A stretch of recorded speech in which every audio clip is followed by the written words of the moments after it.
नमस्कार, welcome to PSC वे। इस video में हम बात करेंगे कि जो हमारा एमपीपीएससी प्रीलिम्स 2026 है, उसमें कई बच्चों के मुझे मैसेज आए कि सर सी सेट के बारे में बता दीजिए। तो हम क्या स्ट्रेटेजी अपनाएं कि हमारे सी सेट में 75 से अधिक नंबर आएँ। तो मैं डिस्कस करूँगा कि कैसे हमें पढ़ना चाहिए जिससे हमारे अच्छे से नंबर आए। मैं थोड़ा अपने बारे में बता देता हूँ। ये मेरा 2023 वाला स्कोर कार्ड है। मुझे 100 में से 89 क्वेश्चन मिले थे, मेरे सही थे सी सेट में।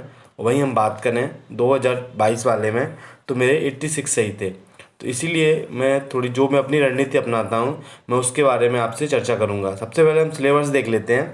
तो हमारे समक्ष में सिलेबस है हमारा सेकंड पेपर का। आप देखिए, बोधगम्यता, संप्रेषण कौशल, तार्किक विश्लेषण एवं क्षमता, निर्णय लेने एवं समस्या, नागरिक जो मानसिक योग्यता एवं आधारभूत हमारा जो भी संख्या का ज्ञान है मैथ से जुड़ा हुआ वो, और उसके बाद में हमारा मैथ। तो हमें क्या करना चाहिए क्या नहीं करना चाहिए। देखो, मुझे सिलेबस लिखा हुआ है, मुझे इससे कुछ मतलब नहीं है, लेकिन मैं आपको सिंपली चीज़ें बता देता हूँ कि सिलेबस में क्या पूछा जाता है। देखिए, 40 क्वेश्चन आते हैं हमारे मैथ और रीजनिंग से जुड़े हुए, जिसमें जो बोधगम्यता हमारी सामान्य मानसिक योग्यता उससे संबंधित क्वेश्चन होते हैं। 40 क्वेश्चन मैथ से जुड़े हुए हो गए हमारे, 20 क्वेश्चन हो गए हमारे संचार एवं कौशल से जुड़े हुए। ठीक है, ये 60 क्वेश्चन हो गए। फिर 20 क्वेश्चन हो जाते हैं हमारे हिंदी से जुड़े हुए। ठीक है, ये हिंदी से जुड़े हुए हो गए। फिर 20 में जो आंसर पेशेज आता है अपठित गद्यांश, 20 क्वेश्चन आते हैं। 20 40 और 20 60 और 20 80 और 20 100, ये 100 क्वेश्चन आते हैं। अब मैं आपको बताऊंगा कि क्या करना है। एक तरफ हम लिख लेते हैं, ये हमारा 40 का मैथ का पोर्शन, ये हमारा 20 का संचार कौशल का कम्युनिकेशन स्किल्स, उसके बाद में ये हो गया हिंदी वाले पोर्शन। इसके बाद में ये हो गए हमारे जो हिंदी वाला पोर्शन हो गया। उसके बाद में ये रीजनिंग मैथ हो गया, और ये हमारा संचार कौशल हो गया। ये हिंदी वाला पोर्शन हो गया हमारा। और 20 वाला ये जो पोर्शन है हमारा, ये क्या होगा, अपठित गद्यांश जो है हमारे वो पूछे जाएंगे। अपठित गद्यांश, अपठित गद्यांश हो गए। और 20 वाला जो पूरे 100 हो गए हमारे। ठीक है, 100 क्वेश्चन हो। अब देखिए, ये जो मैथ होता है ना, अगर आपसे बनता है तो बनता है, और नहीं बनता तो तुक्के लगाने की आवश्यकता नहीं है, क्योंकि 1/3 की माइनस मार्किंग स्टार्ट हो गई है। आप लगाओगे, आप फालतू में फंस जाओगे और गलत हो जाएंगे आपके।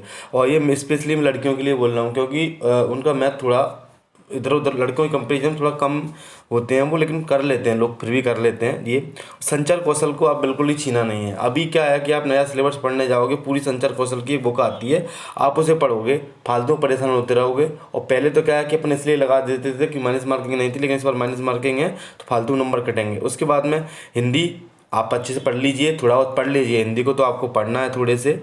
ठीक है, हिंदी को तो आपको पढ़ना है, हिंदी तो आप पढ़ लीजिए।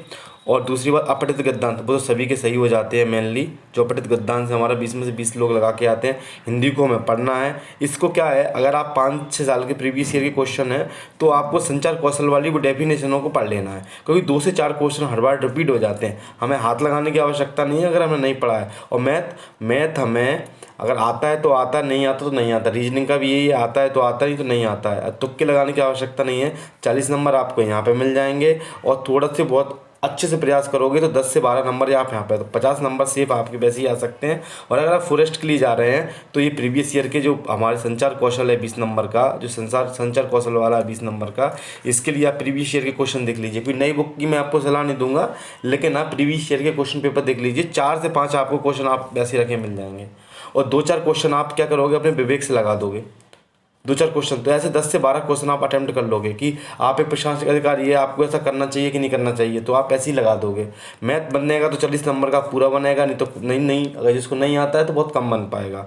रीजनिंग इसी के अंतर्गत आएगी, आप कर लोगे मैथ रीजनिंग वाला पोर्शन। हिंदी पढ़ के जाना है और लगाना है, छोटा सा सिलेबस है वो आ जाएगा। इसमें लिखा हुआ है हिंदी की छोटी मोटी जो डेफिनेशन होती हैं और हमारे मुहावरे वगैरह वो सब आएंगे, कर लीजिए। अपठित गद्यांश पूरे में से पूरे आएंगे।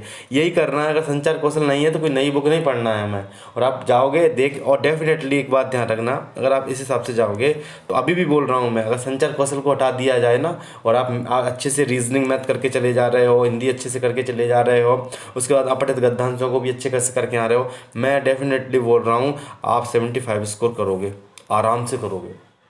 क्योंकि संचार कौशल के 10 से 12 क्वेश्चन ऐसे रहते हैं जो सिंपली आप लगा सकते हो।